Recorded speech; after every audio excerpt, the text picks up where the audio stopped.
Rejoindre le coordinateur de la France Insoumise, député des Bouches-du-Rhône, la partie politique de ce qui est en train de se passer avec vous, Amélie Carouer. Merci beaucoup d'être là.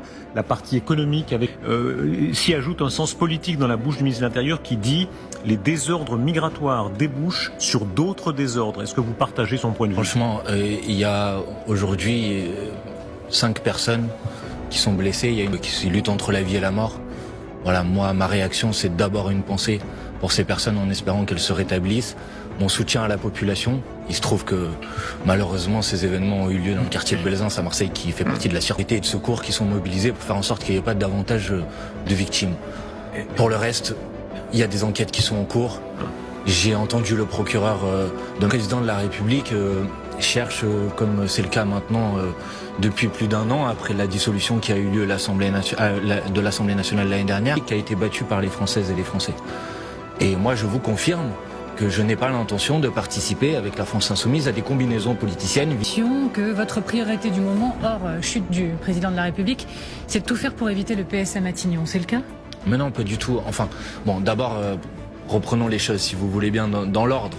L'un macroniste n'avait demandé le vote de confiance, c'était Jean Castex, le dernier Premier ministre, qui avait demandé un vote de confiance. Et c'est bien que les parlementaires disent s'il y a une majorité de parlementaires qui... parce que ce budget va faire souffrir les Françaises et les Français, que nous ne sommes pas d'accord, que nous considérons que ce n'est pas aux Françaises et aux Français de payer la facture des cadeaux que Emmanuel Macron a fait aux plus riches et aux grandes entreprises. Voilà où on en est à ce stade. Lundi, le gouvernement de François Bayrou va tomber. Et la question qui nous est posée ensuite, ça marche en avant. Mais ce qui sera peut-être proposé d'ici là, c'est un Premier ministre socialiste. N'écartons pas tout à fait cette hypothèse ministre socialiste. Est-ce que vous feriez tout pour le censurer? Mais pour quel programme? Sur la base de quel périmètre politique? Je veux dire, ministre socialiste dans ces conditions. Ça me rassure, mais enfin... vous voyez bien, ne racontons pas des histoires, vous voyez bien qu'Emmanuel Macron n'a pas l'intention de nommer comme Premier ministre quelqu'un susceptible de mettre en place une... Ah oui. Monsieur Faure envisage l'hypothèse d'un socialiste à Matignon avec un gouvernement socialiste. Alors, je vous donne tous les détails. Allez-y. Vous allez dire ce que vous en pensez. On aurait malgré tout, pour le domaine réservé de l'État, le ministre actuel des Armées, celui des Affaires étrangères, l'abandon des franchises médicales, des progrès en matière de retraite. Et sa question, c'est la question que je vous pose maintenant. Comment la France insoumise pourrait-elle voter contre un budget? Qu'il était pour une majorité de projets possibles, qu'il était persuadé que vous voteriez pour des textes comme taxe Zuckman, etc. Mais attendez, la France insoumise à l'Assemblée nationale, si ce texte de loi va dans le bon sens ou pas dans le bon sens, et si le texte de loi va dans le bon sens, et là, l'appui, dans le soutien. Là non mais il n'y a pas de sujet. Quel que soit le gouvernement. 3 petits points. Attendez, franchement, s'il vous plaît, je sais que malheureusement, comme François Bayrou, son sort est inéluctable. On est obligé de rythmer un peu la discussion et de créer des faux suspens là où il n'y en a pas. Mais franchement, soyons sérieux. Ça fait depuis.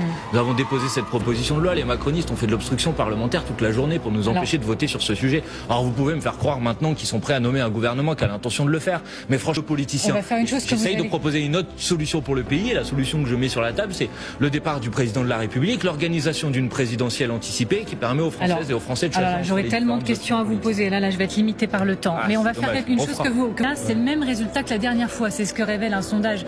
Le Figaro, IFEP Fiducial, qui sort ce soir. Alors, dans le détail, je vous donne les 2 scénarios. Le premier est testé pour la gauche. Un rassemblement de toutes les composantes du nouveau Front populaire. Il n'y aura plus jamais de NUPES, etc.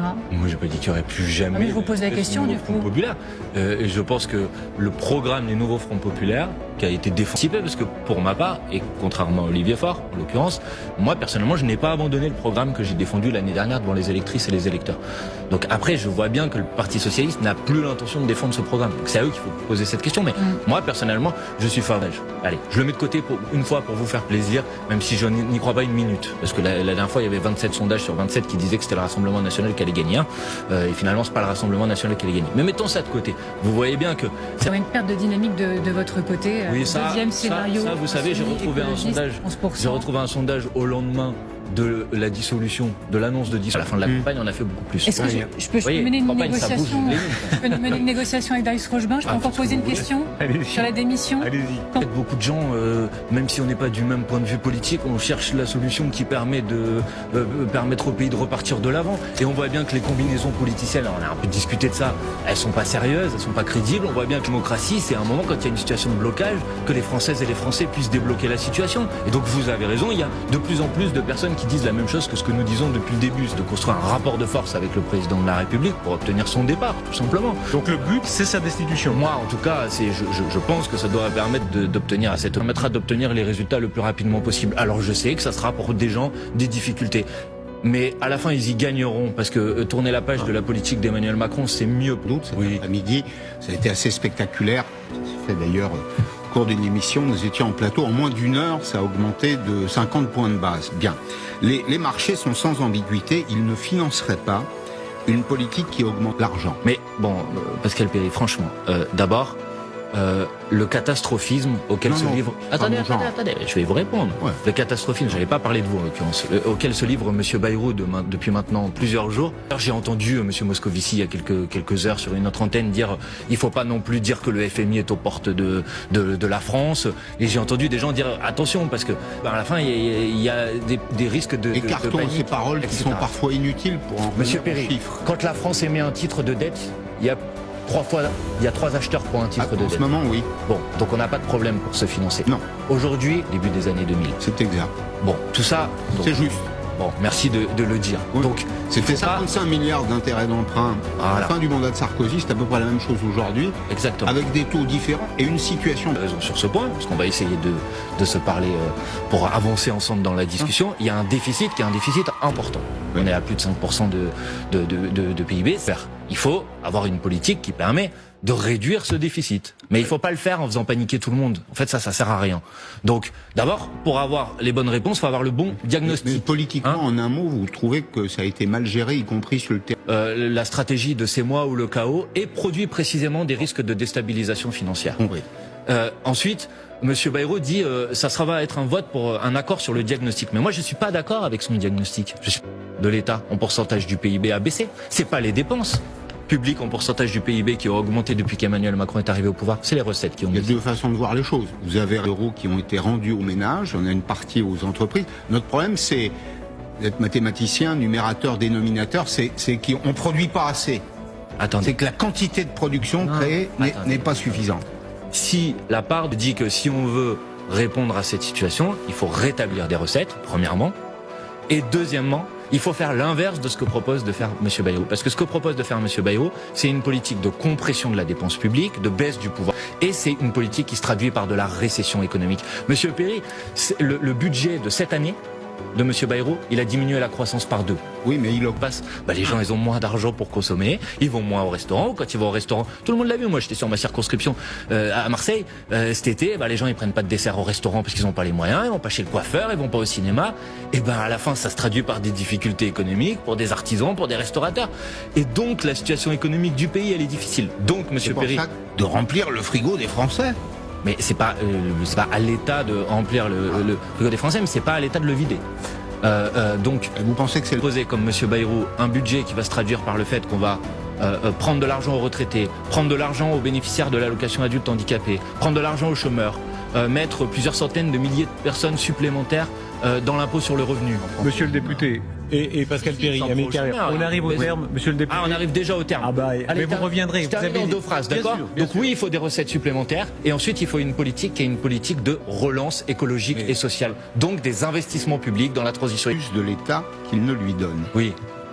Vous appelez ça une société libérale ou une société sociale? Mais c'est pas le sujet, évidemment. Si, quand même. Mais évidemment, pourquoi de répartition? Quand vous avez les Français, si vous prenez le montant d'impôt qu'ils payent et leur patrimoine, c'est à peu près 6 à 7%.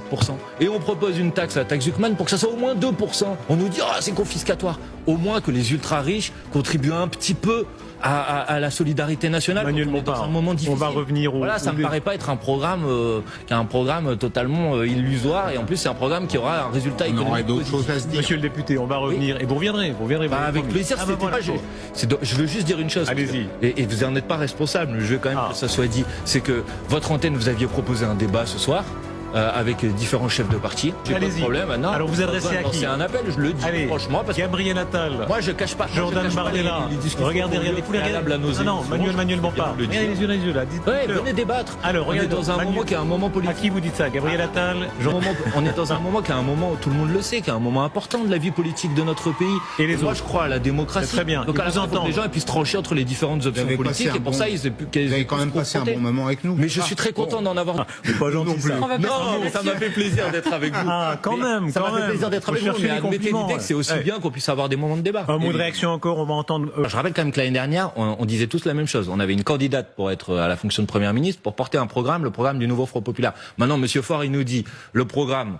Je le balance à la poubelle et Madame Castet, je la mets de côté pour me mettre à sa place. Bon, excusez-moi, mais c'était il y a un an, donc oui, il y a une forme de retournement de veste. Merci beaucoup, merci Amélie Carouer, merci Pascal.